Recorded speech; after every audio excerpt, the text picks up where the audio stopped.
Hi everyone. Today we are going to study one of William Blake's most powerful poems, The Chimney Sweeper from Songs of Innocence.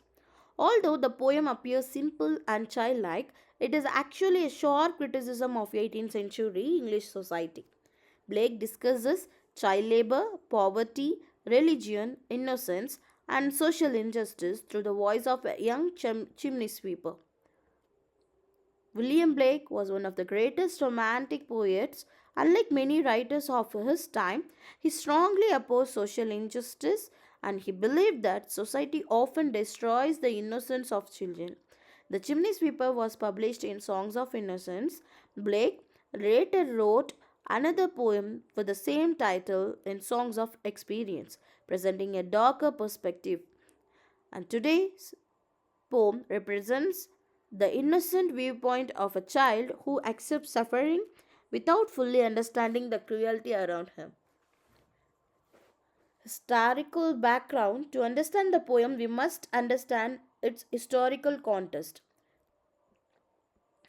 During the Industrial Revolution, many poor children worked as chimney sweepers. After the Great Fire of London, houses had narrow chimneys that adults could not enter. Therefore, very young children were forced to climb inside chimneys to clean them. These children suffered from hunger, disease, burns, suffocation, and sometimes death. Many were orphans or were sold by poor parents. Blake uses his historical reality to criticize society for exploiting innocent children.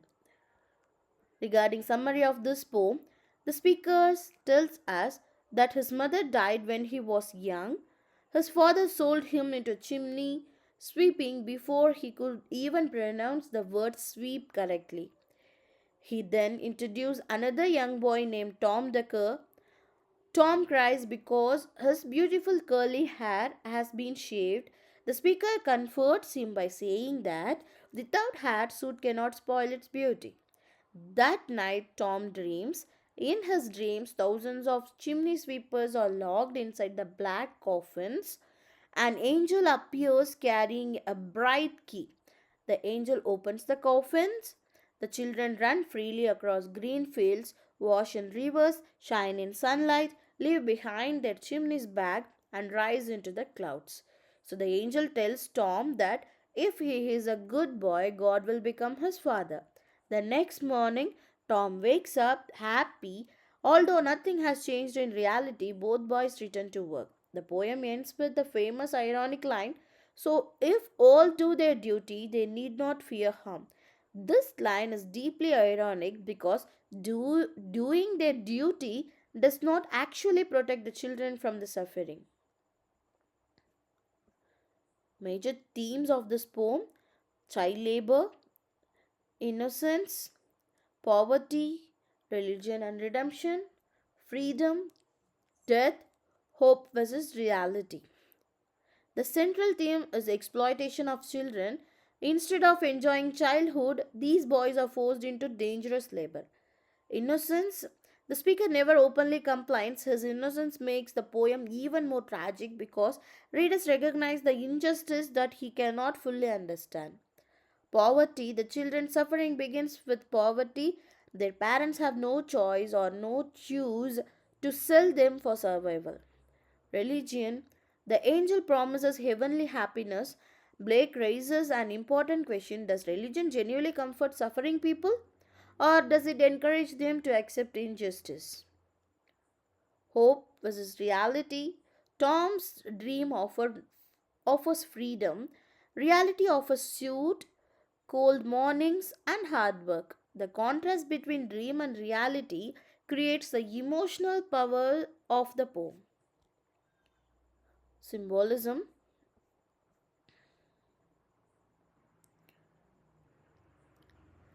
black coffins, they symbolize death, chimneys, imprisonment, and industrial society. Tom's hair, his curly hair resembles a lamb. The lamb symbolizes innocence, purity, and Christ. When his hair is shaved, innocence is symbolically removed. Suit Soot represents poverty, labor, pollution, and moral corruption. Green plain or green fields, they symbolize freedom, childhood, happiness, and nature. River, the river symbolizes purification and spiritual cleansing. Clouds, clouds which symbolizes heaven, freedom, escape from suffering, and sunlight represents hope, joy, divine blessing. It contrasts with the darkness of chimneys. Then bags, the chimney bags represent the burden of labor, leaving them behind symbolizes liberation.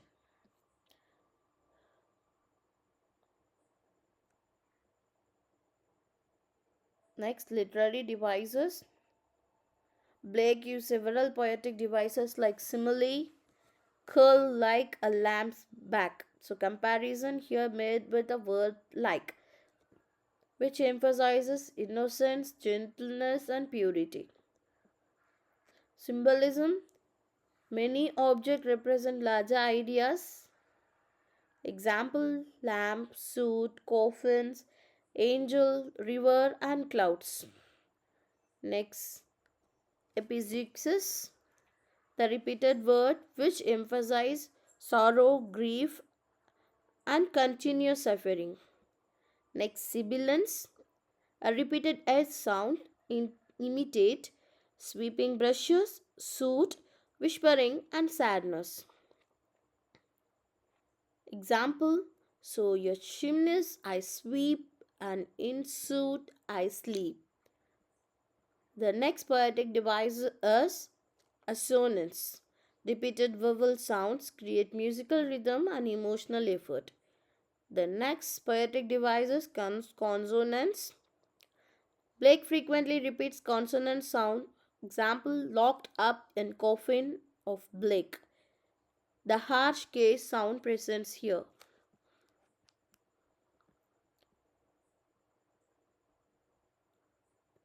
Next poetic device is caesura.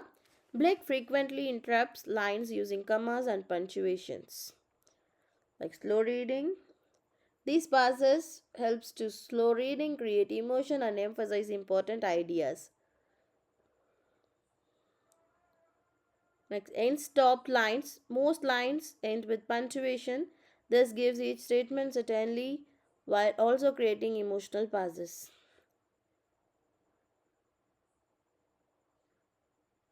Form. The poem consists of 6 quatrains, 4 lines per stanza. The regular structure resembles like children's songs. Meter. The poem mainly uses anapaestic meter and iambic meter. The rhythm is musical and childlike.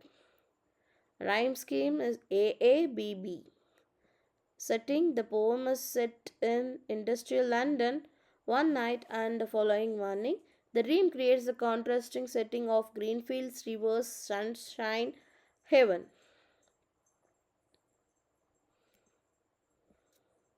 To conclude, The Chimney Sweeper is much more than a poem about a poor children. It is Blake's protest against child labor, social inequality, and hypocrisy.